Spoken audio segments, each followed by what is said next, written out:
BBOR Black Box Online Radio, coming to you from West Virginia at heart and from around the globe. And hello everybody and welcome to this special Tuesday episode of Black Box Online Radio. In the past I used to do a segment called True Crime Talk Radio every Tuesday. This year, Tuesdays have mostly been reserved for true crime interviews. On Tuesdays and Wednesdays, I've been releasing interviews where I interview true crime writers, as well as podcast hosts, and even sometimes people who just contribute regularly in the true crime discussions online. And I had a whole set of interviews that I was planning on releasing this week, but some things happened. One of my recent guests was JonBenet, who is the author of the book Ghost of War. And it is a novel, but his work focuses more on several different areas.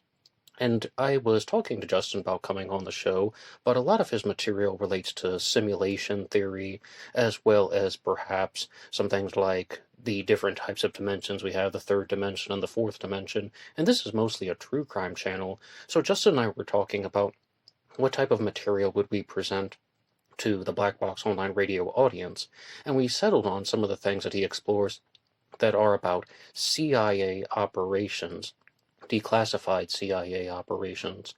And we did a recording. We're talking all about MK Ultra and Project Blue Beam, Operation Mockingbird, as well as some of the more theoretical things, such as perhaps how the CIA could influence people to become serial killers.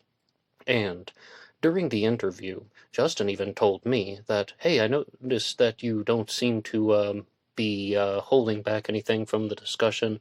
I mean, normally when I'm a guest on someone else's show, they say, don't mention this or don't mention that.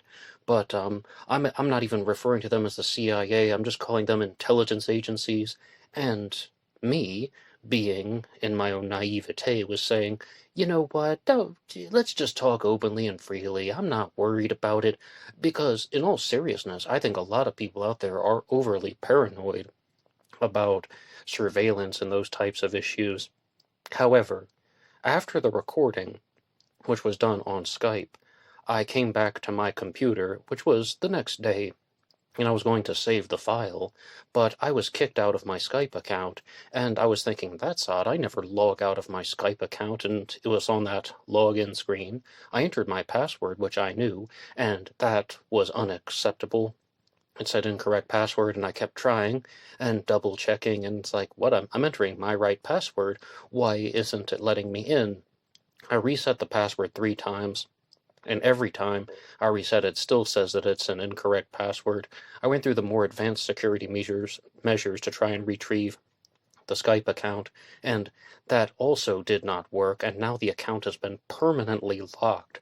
So my interview with JonBenet talking about his book, Ghost of War, as well as all of the other true crime interviews that I have not released yet, were on that account, and they are hidden behind some type of permanently locked wall. And bear in mind that none of these were released on YouTube. As I said, I hadn't downloaded them yet. They were on my Skype account.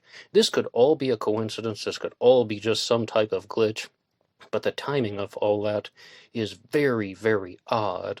But at the same time, I guess I can understand, though, why people do have that type of concern and caution, and why they want to not use certain words on YouTube or not use certain words in their communications. Sometimes it appears these things can happen. And I've dealt with this issue before, and I've talked about how YouTube gave me a warning for discussing a previous case in the past, but unfortunately, I'm unable to give you guys true crime interviews this week. Normally, though, I do a true crime interview on Tuesday and Wednesday, and then on Friday I do another interview about the Zodiac Killer. If you want to follow along with these in the future, I invite you to hit the like button and subscribe. But this week it's going to be only me, and I've talked to some of the previous guests, and they're totally willing to come back and do the re-recordings.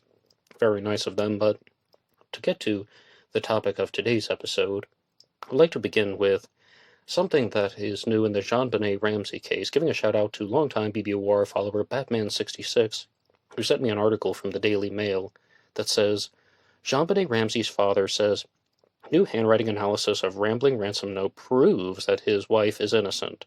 That's referring to Patsy Ramsey, and confirms a pedophile who confessed to killing the 6-year-old pageant queen is her murderer.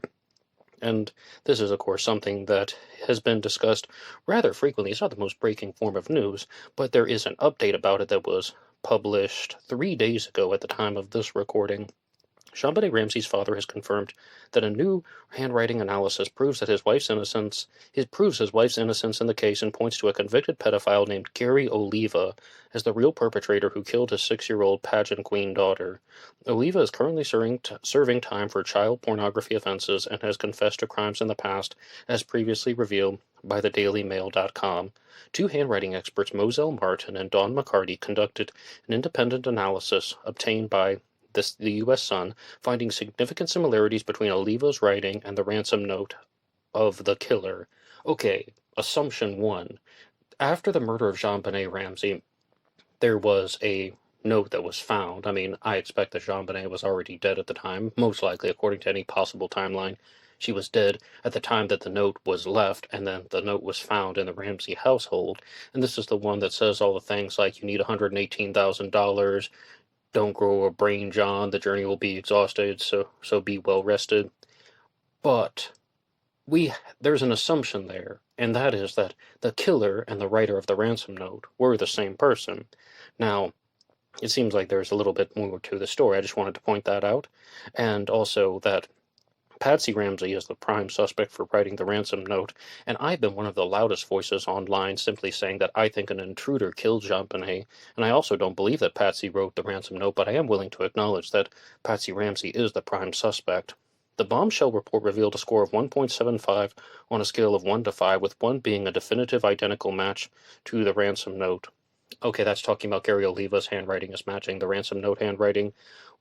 That's, again, subjective. You've also heard handwriting experts in the past talk about how Patsy's handwriting did match the handwriting on the ransom note, subjective and interpretive, and in other true crime cases, we've had all types of handwriting analysis that seems to go a little bit haywire.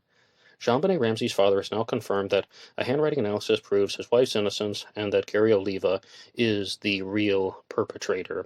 There's too many things that are just too hard to ignore.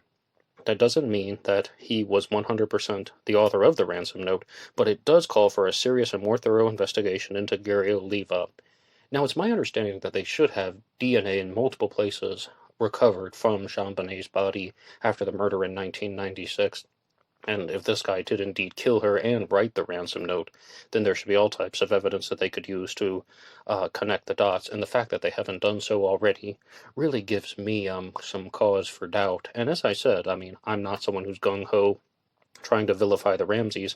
I would just have my own doubts and some natural skepticism. In McCarty's analysis of the letter, she compared the shapes of individual letters, symbols, and words found in the ransom note and other samples of Gary Oliva's handwriting. Alternatively, Martin focused on slant variations, pressure points, spacing, letter sizing, and further characteristics in both documents. Both experts agreed on similarities, for instance, the presence of lowercase a's that are found in Oliva's writing and the killer's. Again, handwriting experts talk about this stuff all the time. It doesn't necessarily mean that this person was the killer. And please don't think that I'm being overly dismissive. I'm not. If they have some type of bigger breakthrough in the case and they say that Gary Oliva murdered JonBenet Ramsey, I'd be like, all right, I will accept the result. If the FBI signs off on it, if they have a DNA match, if they have some type of thing like a writer's palm side palm print match to the letter, I would also not dispute that. I just think that these types of stories should have a certain degree of skepticism when we explore them. We shouldn't just be like, all right, well, it's mentioned in the Daily Mail, therefore this guy must be the killer. And if there are other true crime cases that you would like to hear about on Black Box Online Radio, please feel free to put your ideas on the comments section down below. And on Thursdays, I do live streams where I have a subject, but it is interactive. And every Monday, I do a segment about the Zodiac Killer, so all of this stuff is welcome. But if there are other things or other types of guests that you would like on the program, the author of a certain book perhaps, you can make recommendations, and I will try my best to follow up with them. And if you want to support all of these efforts, you can hit the like button and subscribe. It really helps out the channel.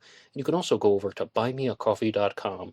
BuyMeACoffee.com/BlackBoxNed88 allows you to make a donation or contribution to help support the show. Anybody who makes a donation will get a shout out here on Zodiac Monday. Now, in the tradition of true crime talk radio, this is a segment where I talk about multiple true crime cases within a single episode, as well as perhaps some types of mischievous behavior on the part of the CIA, and I shouldn't even say anything more than that. But another case that I've talked about in the past on BBOR is the disappearance of Tara Calico, who is more famously known as the Polaroid Girl. Tara Calico went missing, and shortly after her disappearance, comparatively speaking, a photograph was found in a Florida parking lot, and Tara Calico was from the southwestern part of the United States. And in the photograph, there were two children. One was a girl, a teenager, who resembled Tara Calico, and another one was a boy. They were seemingly bound, they had duct tape on their mouths, and that's all they really knew.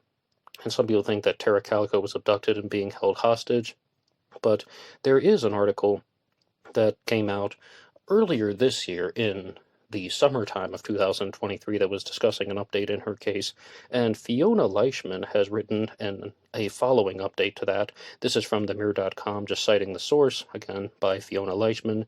Chilling Polaroid photo of a young woman tied up and linked to teen's mysterious disappearance. The Polaroid photo of a young woman and a boy bound and gagged sparked decades of speculation before a breakthrough in June. Okay, though, as far as the thing about they're about being bound and gagged, now they are seemingly bound, and this is one thing we need to pay attention to, because we can't actually tell if there are any restraints on their arms in the photo. And one of the alternative theories that people have is that this isn't Tara Calico, these kids aren't being abducted, very simply that this is just maybe some parents and the kids playing a joke and they dropped the photo. It was very normal to carry Polaroid cameras around back in the day in the 1980s, and my youth was in the 1990s. Yeah, people had them. Not my family, because we were like poor, and then we had to kind of like borrow other people's cameras and such. Okay, I'm not even gonna go there. Lousy memories coming back. But the point is that it was normal for people to carry Polaroid cameras, and this almost seems like maybe some parents and the kids messing around, maybe a dad wants to play a joke for the mom and they're going to show them this photo later on and they're all going to have a laugh about it. We cannot actually tell if the children in the photo are tied up or bound with duct tape or anything like that. But back to the Leishman article. A teen girl who was kidnapped and disappeared without a trace, only to appear in a chilling photo a year later, has left investigators puzzled for 35 years. However, just 6 months ago, there was a potential breakthrough, with a detective saying that they now know what happened. On September 20th of 1988, 19-year-old Tara Calico decided to go for a bike ride in New Mexico. She usually rode her 36-mile route every day, but on this particular day, she borrowed her mom's neon pink bike, which was a Huffy bicycle, and it was not broken like hers. That's why she borrowed the bike. She left on 9:30 a.m. and jokingly told her mom, Patty Dole, to come looking for her if she wasn't home by noon. According to the original police report, when Tara didn't return home, Patty went out to find her and reported her missing around 3 p.m., and when she couldn't locate her, she went looking. Tara's usual route took her along New Mexico State Road 47. The FBI says that she was last seen on Highway 48 in Valencia County around 11:45 on that day. The only things that were left behind were her Sony Walkman and headphones and a cassette tape of the band Boston. Tara usually rode with her mom, but after a scary incident where they thought they were being followed, her mom didn't feel safe anymore. She suggested that Tara carry mace, but the brave teen said no. Later that day, the police found parts of the Walkman and the cassette on the side of the road, but there was no sign of Tara or the bike. For 10 months, Tara's parents, Patty and John, heard nothing. Then, on June 15th of 1989, a strange Polaroid picture was found in a parking lot in Port St. Joe, Florida, almost 1,500 miles from where Tara disappeared. In July, a friend told John about the Polaroid. It showed a young woman and a boy who were tied up and gagged. Again, seemingly tied up. The woman looked just like Tara, and a lady found the color Polaroid in a good condition in a parking lot. Now, good condition. Again, what do you think about the skeptical possibility that this was just a family messing around, doing some type of inside joke or something like that, or they were just having a laugh, and maybe one the person who took the photo tried to put it in his or her pocket, and it just fell out. Now, it could also be that these kids were genuinely held hostage, but I've said for a very long time I don't believe that the girl in the Polaroid photo is Tara Calico. I think she has very different facial features, very different brow ridge, as well as different cheekbones and so on. And there are all types of conflicting reports because they've done multiple analyses. Sometimes the interpretations of photo comparisons say that yes, this is Tara Calico, other times they say they are not. I'm on the side of this being a different person. But that's not the focus of this article. On June 6 of 2023, Valencia County Sheriff's Office said that they had made a substantial amount of progress in the joint investigation with the FBI. Law enforcement believes that they have identified the offenders associated with Tara Calico's disappearance, said Valencia Lieutenant Joseph Rowland, the lead investigator. We are seeking to charge and arrest the offenders. New evidence was found stemming from investigative work in October of 2020 to the present. Lieutenant Rowland added the district attorney's office has assigned a team of prosecutors to review the investigation. This has caused obvious challenges due to its age and circumstances. Legal experts are currently being briefed and caught up on 34 years of investigative work. Details about suspects or evidence in the case have been kept under wraps, with police still seeking help from the public. The FBI has also confirmed that the girl in the Polaroid photo was not Tara, but Scotland Yard confirmed that the girl in the Polaroid photo was Tara. As I said, there are conflicting reports, and that's left out of this article.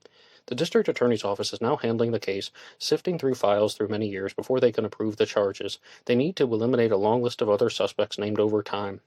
Only then there might be a chance for justice for Tara Calico. And yes, of course, I hope there is justice, but that was a report from June 6th of this year, and it's now December. And this article that I just read to you was an update talking about how, okay, well, they said this back on June 6th, now coming to December, and still an arrest has not been made.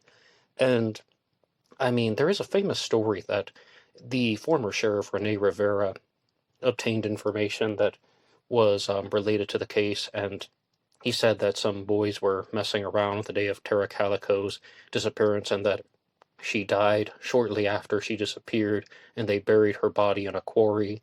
And there is one theory that some people were sneaking up behind her in a truck, and I don't think they would be sneaking up very conspicuously, and they were maybe playing around, and they did something dangerous, and she was accidentally injured, and they hit her with the truck, and they either panicked, maybe she was unconscious, maybe she wasn't, but that's the reason why the bike was stolen, because in other abductions, the bike can be left behind, but the fact that the bike was taken might suggest that they hit her, and then they took the bike as well because it was damaged from some type of auto accident, and then her remains and the bike were both discarded, but it's still a mystery. Overall, one of the more shocking details about the case that I have not really talked about on Black Box Online Radio in the past is that without the Polaroid, I don't think Tara Calico's case would have received this type of national exposure. Without that element of the mystery that people could analyze for themselves, I think that Tara Calico's case would be discussed in very far-off corners of the internet, by the fact that there was that Polaroid with the very bizarre behavior of the children, that just brought an entirely new audience to the subject, because this case has been discussed in so many circles outside of the true crime world, just in various parts of YouTube that don't necessarily focus on true crime exclusively. Some of them are about conspiracy theories, others are just about, like, the countdown channels that talk about top 10 bizarre photos and such. And that's how I learned about the case of Tara Calico originally, and it sent chills down my spine when I saw the photo, and originally I thought she was the girl in the Polaroid photo, but upon close analysis I decided that she was not. And when I said that there's bizarre behavior from the children, the girl in the photo appears to be under some amount of distress, whereas the boy in the photo almost looks like he's smiling or laughing underneath the mouth gag, but again, we don't necessarily know if he is, and there have been all types of debates about how, well, even if he was smiling for a second, it might be something where he's trying to breathe more easily, or he might be just adjusting his mouth for that same reason, or you don't necessarily know how people are going to behave when they're in captivity because every person is different. And I shouldn't have said in captivity, I should have said when they have been captured by somebody. And the final story that I'd like to talk to you guys about here for Black Box Online Radio is the case of Jennifer Pan, and she is connected to a story called The Tiger Parent Murders. I did an old-fashioned black box recording about this once, but I've always wanted to redo the case and have a new take on the subject. Jennifer Pan was a Canadian woman, who was convicted of a homicide and another attempted kill for hire plot of her own parents. And it's a very tragic and sad story because it's called the Tiger Parent Murders because Jennifer Pan was the child of Chinese Vietnamese immigrants to Canada, and she was dealing with some very overbearing parents. And in the past, I thought that tiger parenting exclusively referred to overbearing Asian parents, but I was talking with a Chinese Canadian woman who said it started out that way. It started out referring to parents of Chinese origin, but now tiger parenting is an umbrella term, an all-encompassing term that just refers to any parent of any background who is very overbearing and plays a very controlling role in their kid's life.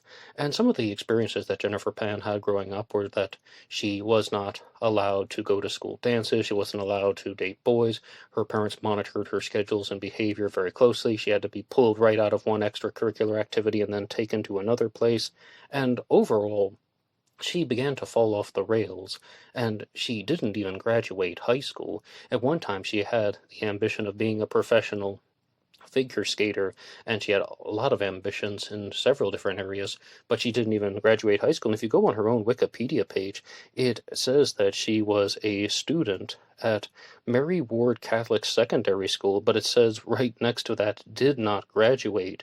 However, Jennifer Pan started to lie to her parents, and she told them that she was attending the University of Toronto, and she was trying to complete a degree there, and she was working as a volunteer. And as you see, that she's somebody who didn't necessarily know how to handle these types of situations in a very responsible manner, the way that a lot of young people don't. But Jennifer Pan took the situation to a different level, and she began to organize the murder of her own parents. And this is still heavily disputed because there are multiple participants who took place in this crime, and a lot of them have denied it. That they denied the discussions and conversations that happened, so it becomes very difficult to understand and believe person A versus person B. But some of the perpetrators in this one were Andrew Montemayor and Ricardo Duncan and Lenford Roy Crawford, Sniper Carty, and David Milvania. Excuse me if I mispronounced that one. But what happened ultimately was that Jennifer Pan began exploring possibilities, and I'm just going to read this little segment here that says that Pan claims she gave $1,500 to someone to kill her father in a parking lot, and that person was Ricardo Duncan, who was a goth kid. Duncan alleged that she gave him $200 once for a night out, but that he returned it, and then he rebuffed her when she asked him to kill her parents. Pan was back in contact at this time, according to the police, and came up with a plan to hire a professional hitman for up to $10,000 to kill her parents, calculating that she would inherit $500,000, and she planned to move in with her boyfriend, and it was connected to Lenford Roy Crawford, a Jamaican-born man called Homeboy, and she gave him a SIM card and an iPhone so that she could be in contact with Crawford, and I believe that's actually her boyfriend who gave the card and the phone to Crawford, and then Crawford contacted another man named Sniper Carty, who in turn contacted David Milvanium, and Crawford lived in Brampton and Milvanium lived in Toronto, while Carty was a resident of Rexdale, Toronto. At the time, he did not have a fixed residence. The Crown prosecution stated that one of them was the hitman, and Carty was later convicted for an unrelated murder in 2009. The murder took place at Pan House on Unionville in the neighborhood of Markham, Ontario. On November 8th of 2010, Pan unlocked the front door of the family home when she went to bed, and she spoke to by phone to David. Shortly afterwards, David and the two other people entered the home through the unlocked doors, all carrying guns. In court testimony, the Crown did not establish the identity of the other two hitmen. Wong and Crawford, Wong's the boyfriend, were at work. Carty states that he was the driver for those who broke into the house and that he selected them and was involved in the plotting of the attack. He did not state that he was one of the three that actually went in and attacked the others. The identity of the trigger persons remains unknown. Do you see what I mean when I said that it almost is just like people are telling all types of stories to avoid guilt, because they're saying, no, I mean, yeah, she offered me money, but it wasn't to kill her parents. Oh, well, we had this plan to do this, but I didn't actually do that. Oh, yeah, I mean, there was a plan to kill her parents, but I was just the driver. I don't even know who the trigger men were. After demanding all the money in the house and ransacking the main bedroom, the three men took the parents to the basement where they were shot multiple times. The mother was killed, but the father survived his wounds. The three men took all the cash in the house, including $2,000 from Jennifer Pan, and left. Pan claimed that they tied her up, but managed to call 911, and her father was treated at Markham Stouffville Hospital before being moved to a trauma unit at Sunnybrook in Toronto by aircraft. So, ultimately, what happened is that Jennifer Pan had this plan to have her parents murdered, and her version of the events wasn't actually what happened. And you can find this in any documentary about her. They will say the reason why she didn't get away with it was because her father lived and was able to provide a different set of events. But as far as this thing about how she was tied up and able to call 911, some people believe that if her father had been murdered, then he wouldn't have been able to provide the additional information about what happened, and that she would have gotten away with it, because her defense was that she was tied up and these men are ransacking the house, and they took the parents to the basement, but once they had the money, they left because it was a burglary, they're just trying to rob the place, and she had her phone in her back pocket, and there's even this demonstration video that she did where she showed how she was able to pick up her phone from her back pocket with her hands tied up to a type of banister. Like her hands are tied, but she can still pick up the phone and then call the emergency services, and she did a very solid reenactment, and it seems like they probably would have believed her, except for the fact that the plan failed. And so many times people look at the story of Jennifer Pan and they simply say that there must have been another way. Why didn't she just leave? Why didn't she just run away? Why didn't she just do something different other than launch this twisted plan to have her parents murdered? And I think that becomes part of the mystery in itself. But if you guys have any comments about the case of Jennifer Pan, I'd like to know. And I do have a final thing to share about the story of JonBenet Ramsey, because I now do true crime interviews here on Black Box Online Radio. And somebody asked me, would you ever interview John Ramsey, JonBenet's father? And I said, well, yes, of course I would. I don't think that I would have the ability to do so. I don't have any contact information for him. John Ramsey, though, is a very public figure. He goes on all types of documentaries proclaiming his innocence, as well as the innocence of his late wife, Patsy, as well as the innocence of his son, Burke. I mean, I would definitely talk to Burke Ramsey as well. I definitely don't think he would come on Black Box Online Radio for the sole fact that he had a disastrous interview with CBS, which led to a multi-million-dollar lawsuit. I mean, not even multi-million-dollar, that's not even a fair way of putting it. $750 million lawsuit, which more or less he didn't win, but I just don't think he would want anything to do with it. And I would talk to John Ramsey. I'm not someone who just thinks that that's completely out of line, and he's gone on the record so many times that Black Box Online Radio would just be a drop of water in the ocean to somebody like him. But I just wanted to share that with you guys. And again, if there are any guests that you would like to have on the program, please feel free to put your ideas in the comment section down below. Anybody can write the show at blackboxonlineradio@AOL.com. You can also get me on Facebook. My personal Facebook is in the description box, and there is always BlackBoxNed88 over on Instagram. And I will see you over there. Until next time.